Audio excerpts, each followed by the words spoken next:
Hello everybody. In a bit I'm going to be introducing the new channel, going over a few tips and tricks whenever collecting vintage Star Wars pieces. So stick around and I hope you enjoy.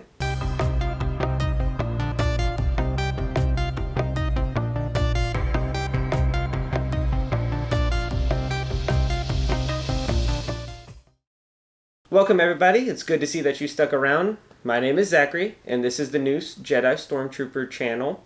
And if you enjoy collecting anything along the lines with Star Wars collectibles, then this will be the place for you. And leave a like and subscribe to help support the channel, along with getting those notifications so that you can see when we're updating new things and maybe even learn some new things for yourself. So what this channel is going to be about is buying, selling, and how to find some of these old vintage figures and what you need to look for from reproductions to originals and ways to spot different ones, as well as we'll be taking some trips out into the Houston area, showing you some of the favorite places that I like to visit.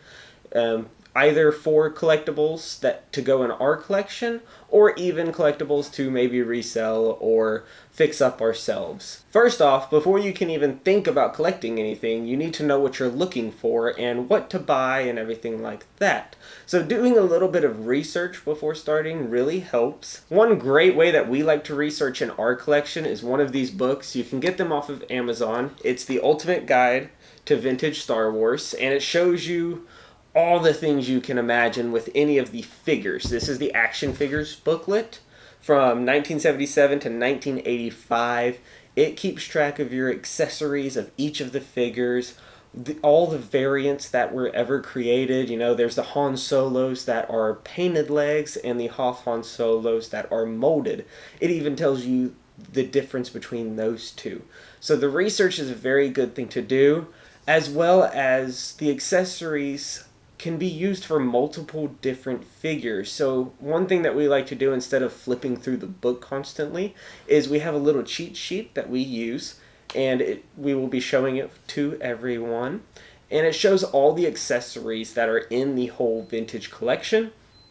But the great thing about it is that the accessories show everybody who has them side by side. So if you're looking for the Boba Fett weapon, well, maybe another figure has it that you can get that figure for cheaper. Whenever you're collecting, you always want to try to find these deals, because anybody can collect with enough money. You just need to find the figure and there you go, you have it. But a great way to do it is to try to find deals on great looking figures. What we like to do for purchasing any of these figures is either Facebook Marketplace or eBay auctions. eBay has a very wide selection of figures, but most of them buy it nows are at market price. So you're going to be paying that at market. You're not going to be getting any deals off or anything like that on those figures, other than the one-off every once in a while. But a good way if you're going to shop on eBay is you want to check the bids. Sometimes people either don't see them that often or they're ending at a bad time, and you can normally snag a good deal off of some high quality figures. Facebook Marketplace, on the other hand, you can only buy it now. There's no bidding options on there, but the market for Star Wars figure is a lot lower. So if somebody's selling doesn't do their research enough, more than likely they're going to be selling on the Facebook market pricing, which is a lot lower than eBay's pricing. So along the lines of buying, find your great deals, make sure that they don't sneak away from you when you're least suspecting it, and then you need to go on to actually preparing these figures either to put in your collection, like the one behind me, or if you're looking to sell them. Now, whenever you're looking to sell off any of them, you want to make sure that you clean your figures very, very nicely. Most of the times when you buy the figures, they're going to have dirt or grime or some tape residue or anything like that.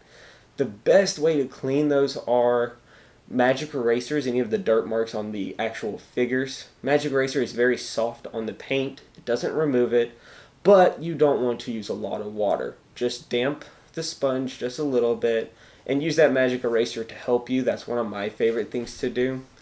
Another great way to sell a figure, if you bought this huge lot and you're trying to sell off some of your duplicates or not as great figures, getting a light box on Amazon, very cheap, but it really helps make your figure stand out compared to others. And take multiple angles so that the buyer knows what they have. If you take a picture of the front and both the sides and the back, more than likely somebody's going to buy your figure over somebody who just sees the front because they know what they're buying. Whenever people only take pictures of the front, you have no idea what's on the back. It could be scratched on the back, could have no paint or anything like that. The sides could be bad. The hands, you may not even be able to notice any scratching. So taking multiple angles will always help you out when you're selling anything on this online marketplace that we have nowadays. So living in Houston, like myself, there is a huge variety of vintage toy stores, and we will be taking you on some trips to go see some of them and the insides and how they look. And these places, they're everywhere scattered. So we'll probably be going downtown shortly and maybe take y'all along with us so you can see what figures people have to offer and that you can actually hold and touch them. Going to these toy stores is always a lot more comforting because there's not a risk of really getting scammed. You may pay a little bit more, but you're 100% sure what you're buying instead of just having somebody kind of paint a scratch on the figure and then you can't really tell online. In person, it's a lot easier to tell these reproductions or somebody trying to fix these toys. So along the lines of the Jedi Stormtrooper collection that we have, we collect anything from lunchboxes to VHS movies, read-along books, and even Burger King glasses. One thing that we make sure, though, is that all of them are vintage. We don't want anything of the modern era or anything like that.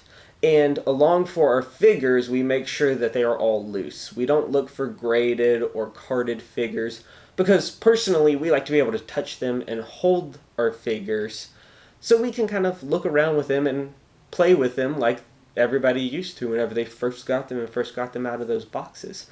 We do take precautions when we are holding these figures, though. You'll see before some of our unboxing videos that I'll put on some latex gloves to help protect the figures from anything that's on my hands that didn't clean off. So some of the upcoming events on the channel, there is a large 32-piece lot of figures and other goodies on the way, as well as a smaller Ewok lot. But the good thing about the smaller lot is we have some Final 17s hidden inside. So if you want to see those, make sure to remember, like, subscribe to support the channel, as well as hit the bell notification so that you get those notifications when we release new videos. I hope that y'all enjoy, and hopefully see you soon.